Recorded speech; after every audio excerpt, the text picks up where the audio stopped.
Hello, everyone. I'm Brian Carrington, and you're listening to Call Talk for May 18th, 2016. Today's topic is about knowledge management in the contact center. Of course, if you're listening live, I'd like to invite you to be a part of the show and ask questions, and it's really easy to do that. All you have to do is email me at brian@benchmarkportal.com. That's spelled out BRIAN @benchmarkportal.com, and I'll try to get your question in as we go through the show. So, of course, if you are looking at some of the other topics that we have for Call Talk, I want to let you know we have 5 seasons of Call Talk on our website. You can download them or listen to them anytime that's good for you. Just go to benchmarkportal.com and find our Call Talk section, and away you go. So, speaking of getting away and getting going, let me introduce the host of Call Talk, Mr. Bruce Belfiore.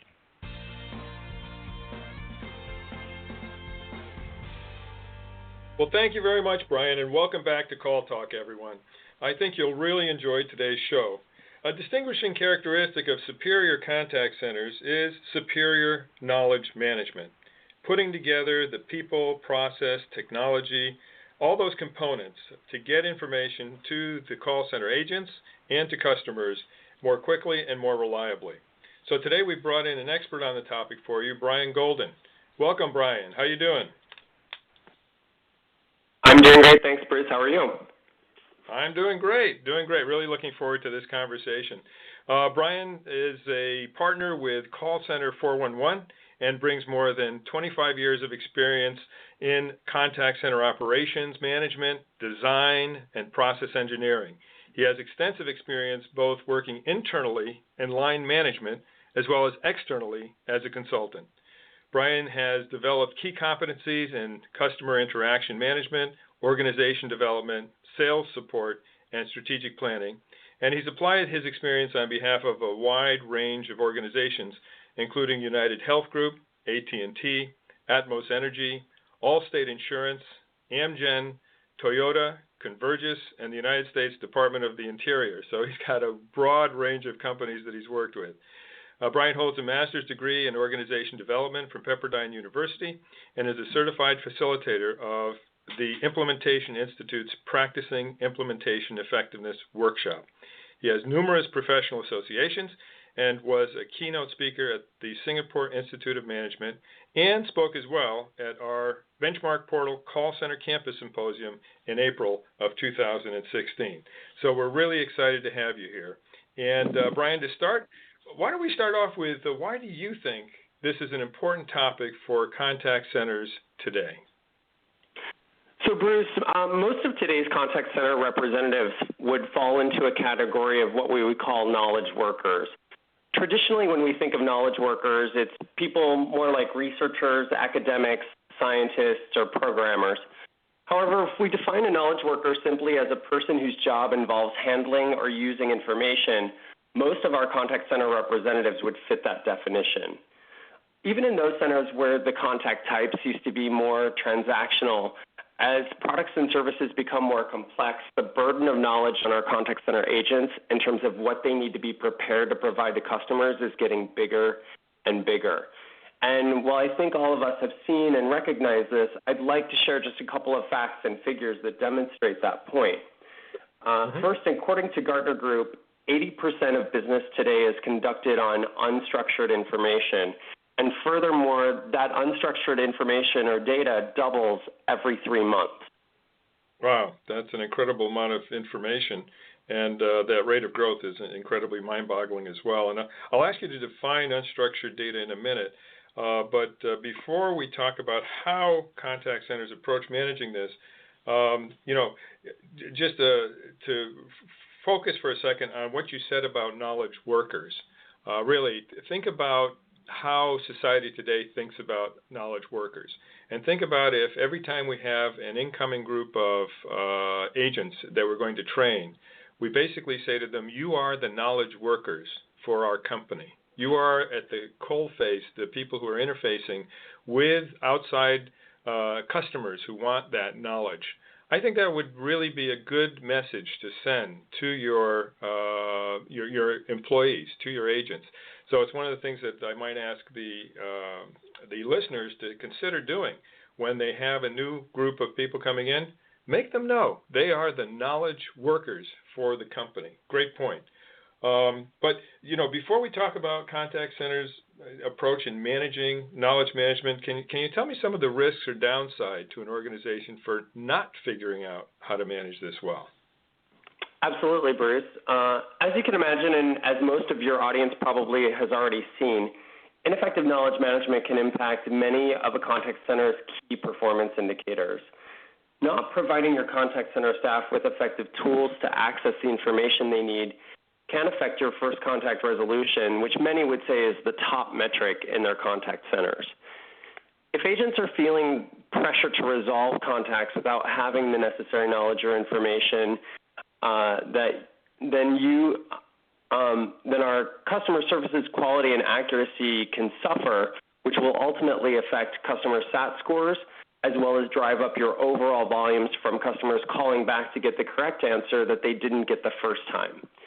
When your agents are spending time searching through poorly organized resources to find answers, it's also going to increase your talk times and handle times.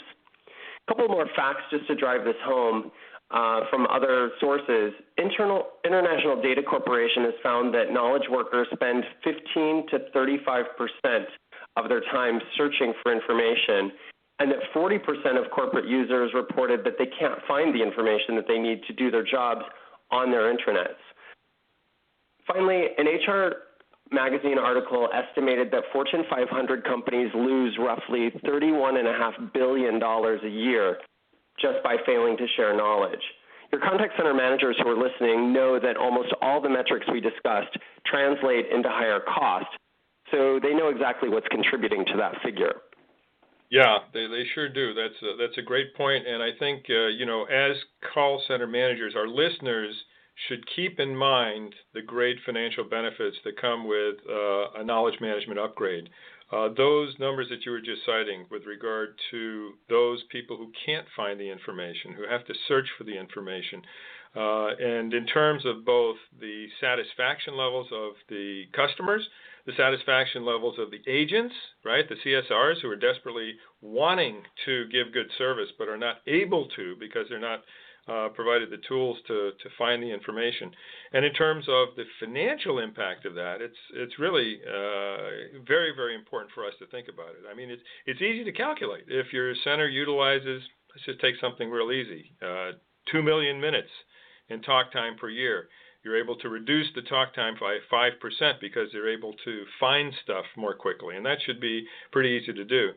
Think about the savings. If your cost per minute is close to $1 an hour, then your savings, $1 a minute, then your savings range is that times 100,000 minutes or $100,000. I mean, that is a fabulous starting point for an ROI analysis on, upgrading your knowledge management system. And, that could be an analysis that looks very, very good for you at the end of the day. Let's get to what they start to do. Get to what you mentioned earlier in terms of the unstructured data, which based on the term alone sounds pretty unwieldy. Can you tell us exactly what you mean by unstructured data? Yeah, I can. But first, let's take a step back and just define what we mean by knowledge management so that we kind of establish a foundation for that. Without getting too academic, I'll start by saying that when we're referring to knowledge management as it relates to the contact center, the focus is primarily on information management, including the unstructured information we've mentioned, as well as structured information and social information, all of which I'll get to in a minute. But first, let's define information management, which is simply the collection and management of information from one or more sources, the distribution of this information to one or more audiences, involving those who have a stake or right to that information, and finally, the management or organization and control over the processing, structure, and delivery of the information.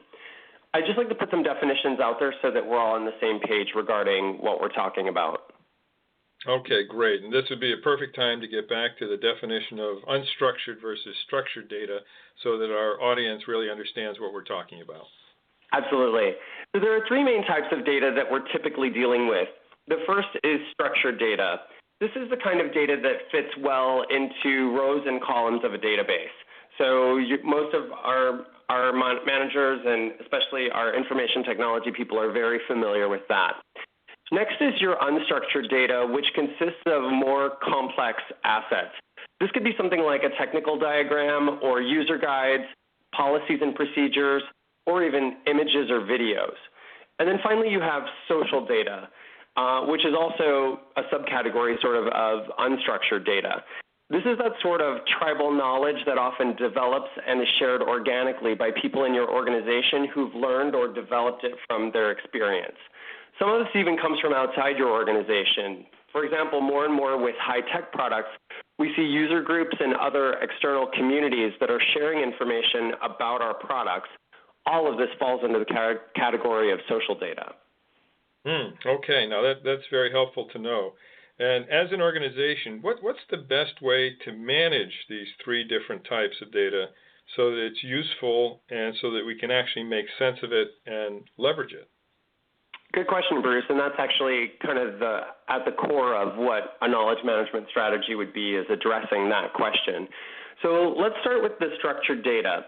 Since this is data that easily fits into a database, wherever possible, you should bake this into your systems and processes. So for example, this information is leveraged as the business rules that drive your technology.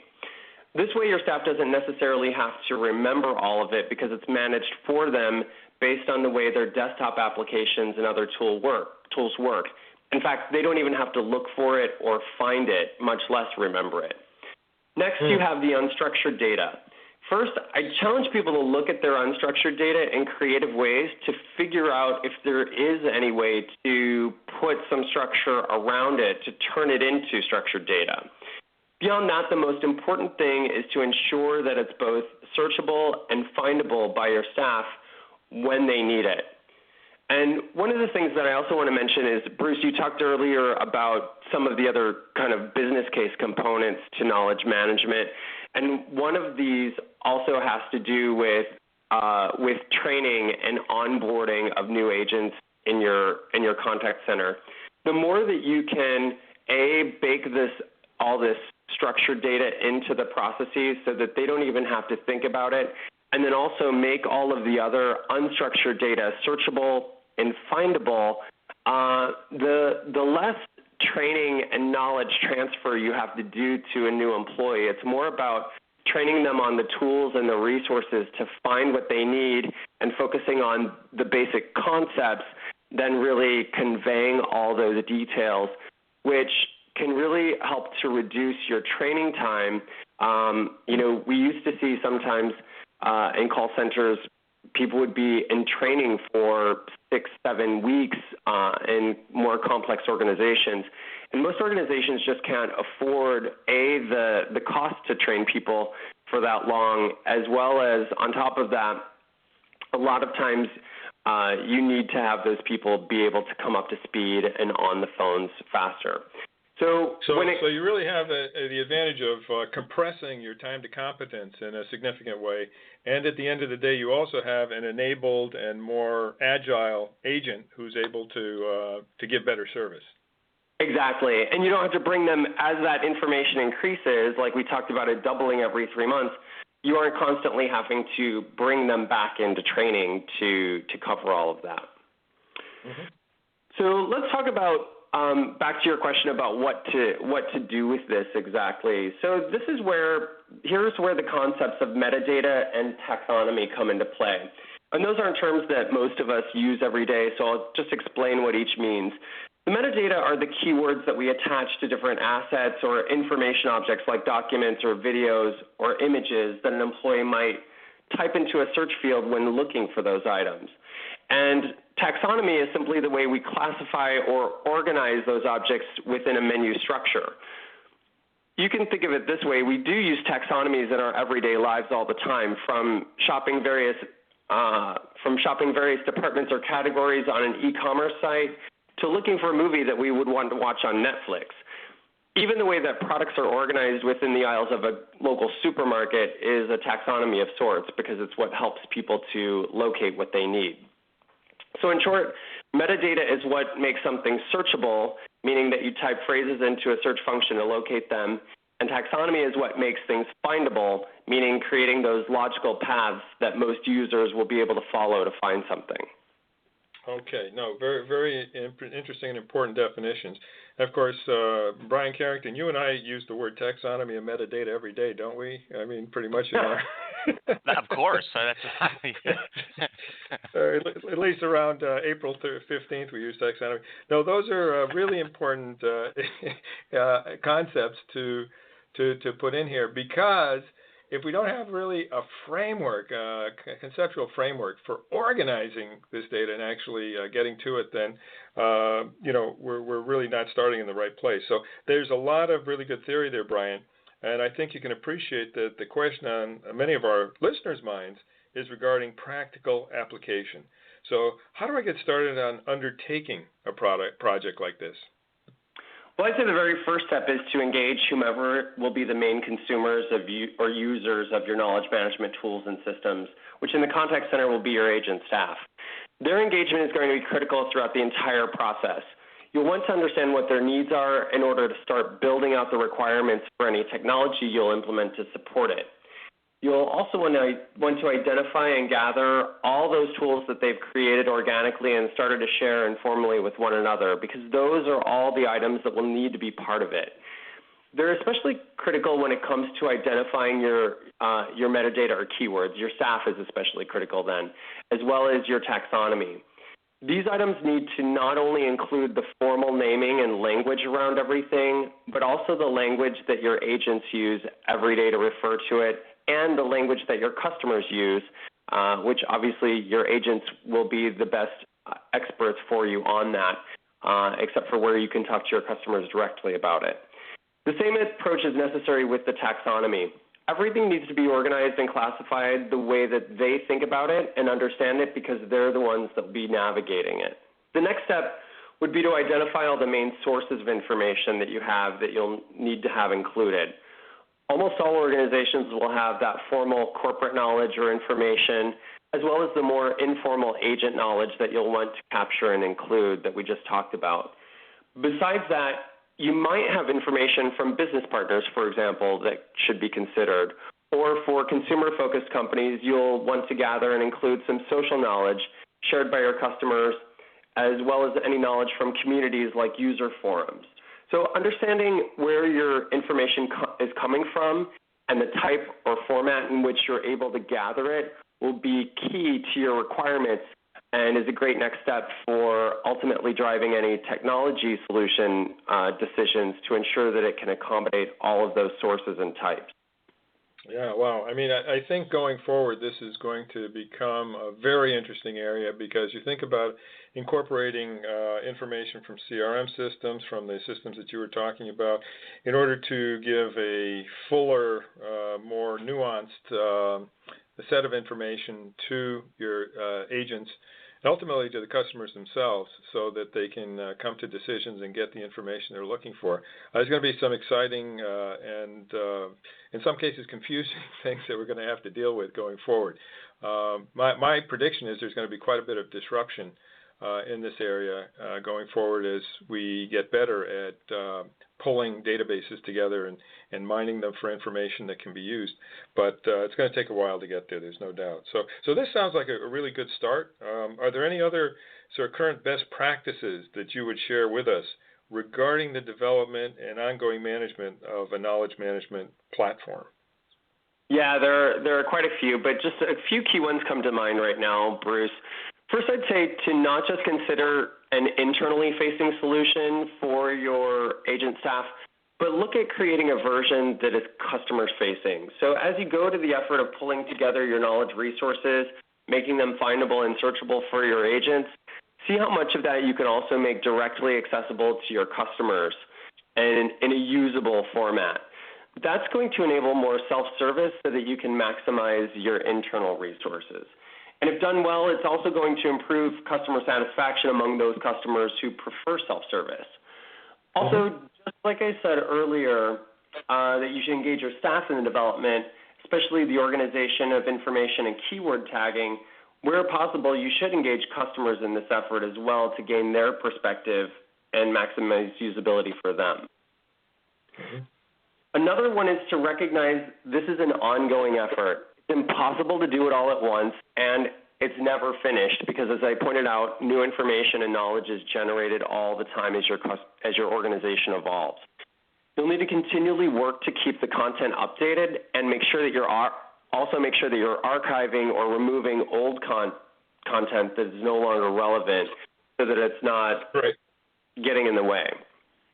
Yeah, I think this is really key that people understand that maintenance is just so important on this. And really maintenance and upgrading are on the two levels that you've talked about. One is the information that your agents need to know about, your CSRs need to know about, and your customers need to know about or will want to know about. That's continually evolving. And then the manner in which it's delivered, which is more a technology type thing as we go forward, and is something that you also have to stay up on. So it's a big challenge. This is not sort of a fix. It's really something that has to be kept after over time. Yeah, and it needs to become part of the culture of the organization, right, Bruce? Because that ongoing maintenance, I think, is also part of why it seems sort of overwhelming to some organizations, and they don't undertake it because they know that it's never going to end. But one of the things that you can do is if you really build into the process and just really build into your culture the idea that everybody's responsible for it and put it in the hands of your agents, and rather than saying, oh, we need to have dedicated resources to always be generating this information and these artifacts and that kind of thing, count on your agents to do that because they're the ones that are going to really provide the horsepower behind this and really give you the volume of information that you need to keep up with it. And really what you just need to have in place is a mechanism for them to do that, and also a vetting process and just the resources to be able to validate what they're contributing and get it published. So the next thing I would say is engage your users, including your employees, at every step. We used to say that this process was 1/3 people, 1/3 process, and 1/3 technology.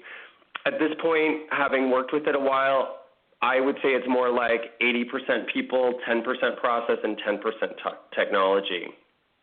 So like I said, you'll need to rely on your contact center staff to be generating the content, and it also is going to require that you have that solid governance and publication and process so that the content that they generate can be vetted, revised as necessary, approved, and published quickly. Quickly is a key word there as well because you want to get this information out so that people have access to it as quickly as possible. It's also just from a recognition perspective, it makes your agents feel better about contributing things whenever they know that it's going to get used and published right away. That encourages them to continue to do that. Yeah, and the part about publishing actually, if I could just interject here, the part about publishing can actually become a point of pride for the people who work in the center because they actually become part of the knowledge management systems, not simply users of it, as you indicated. And in one situation that I'm thinking about that involved a tech support center for large copying machines, what would happen is that when an agent, some frontline person found that they had discovered something that wasn't in the knowledge management system, they would be responsible for writing up what they called a white paper, right, which was basically here's the problem and here's the solution. And then there was a process that would go through in terms of the vetting, which you mentioned, where the supervisors and the managers made sure that the information was correct and checked back with anybody if they needed to. And then it was published, and it had their name on it. And they were very proud of the fact that they were part of the whole knowledge management system. They became, writers in the library, if you will. And that can have a good impact on morale, too, as long as there's good support, because some people don't consider themselves good writers. But if they have the good ideas and they have the knowledge and then they're supported in the writing part, then that can be really, really important. Yeah, and what I've seen is that some people aren't necessarily great writers, but some people are great at developing tools and other mechanisms and even ways to convert, to to structure data as well. So they may not be great at writing an article, but they may be excellent at putting tools together that are going to be very useful within your knowledge management structure. So, and others may be good at just really evaluating. Some people aren't great at composing things, but they're also really great at revising or, calling out how to improve something. So finding those strengths of your employees and giving them the opportunity to leverage those strengths in this process is really key. We also we generally encourage people or encourage organizations to find ways to reward people for their contributions in this area.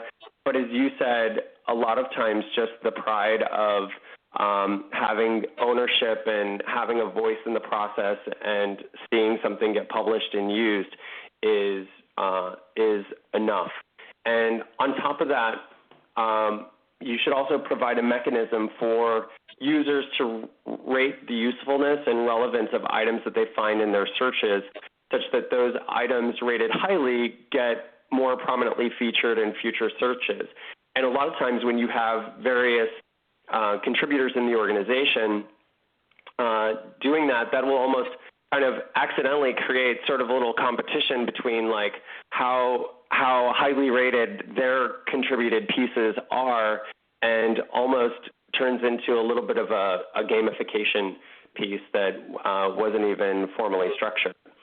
And finally, as I said, make sure that you can reward it if possible, and then do what you can to integrate knowledge management into other tools and information systems. Again, the more that you can incorporate it into your business rules, so your staff doesn't even need to think about searching for something, the better. And make it as seamless of an experience as possible for them to navigate their tools to get the information they need when they need it. Obviously, simple is best. Those of us who work in this space and in call centers in general know that simple is never easy. So to get something that is simple to use requires a lot of thought in the development process.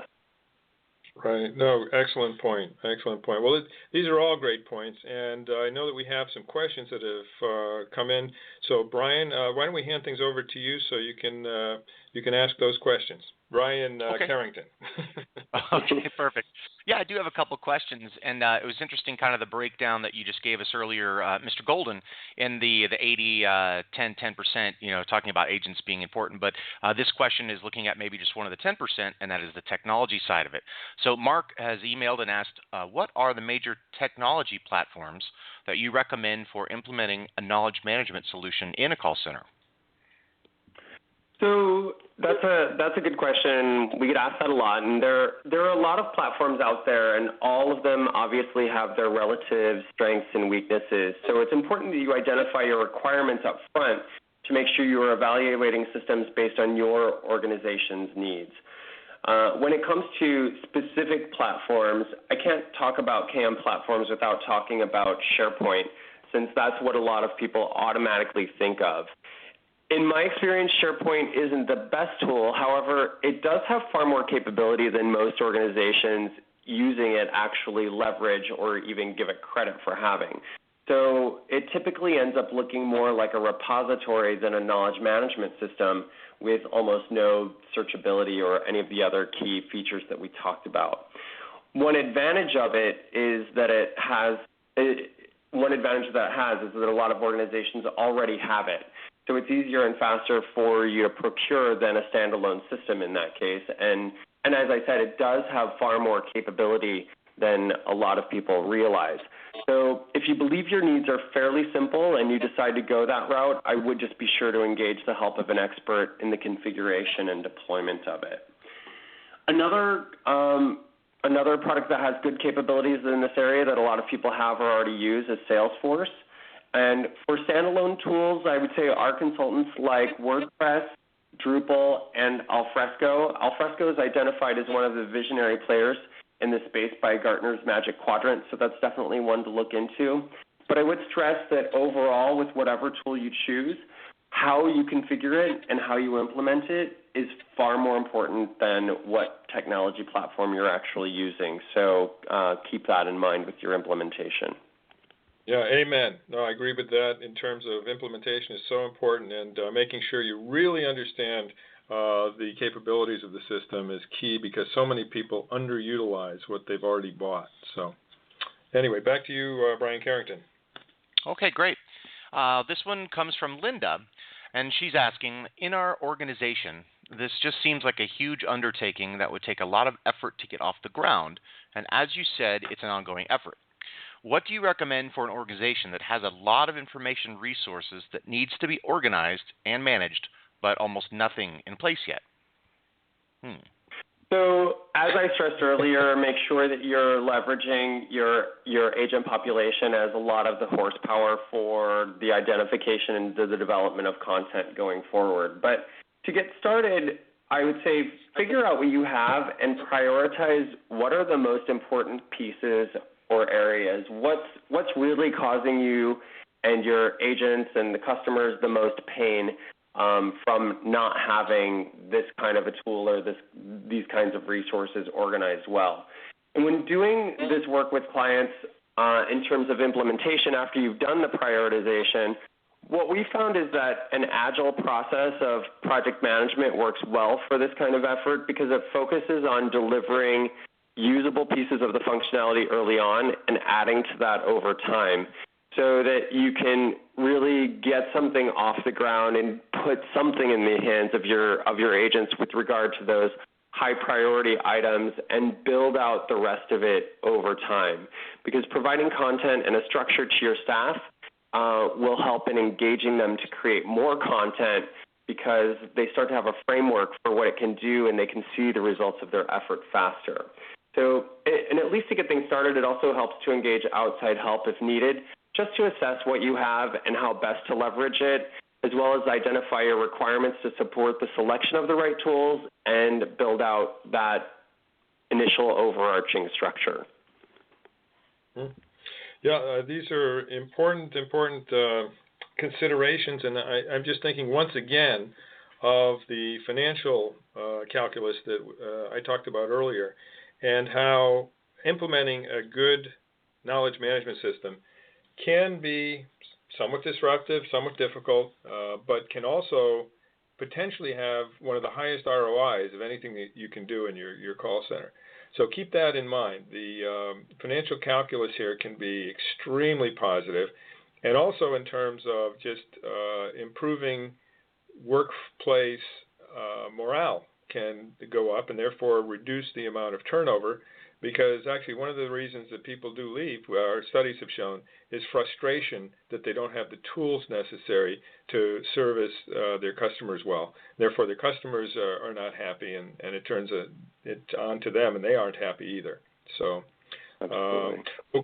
yeah, great. Well, I know we've gotten sort of to the end of our time here. Brian, if there are no more questions, maybe we can wrap things up, about Brian Carrington, that is. But I want to thank Brian Golden very much for being with us and for sharing all of those insights. And thank you very much, Brian. Thank you. Okay.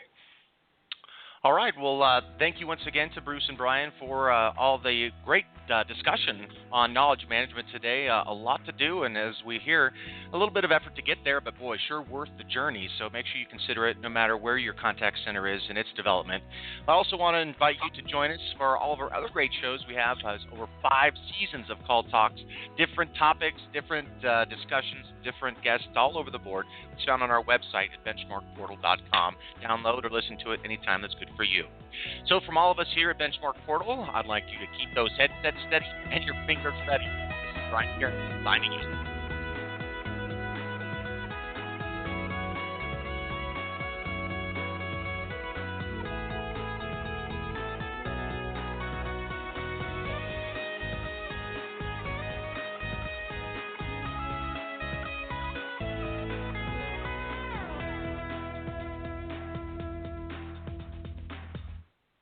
That's a wrap. Have a good one.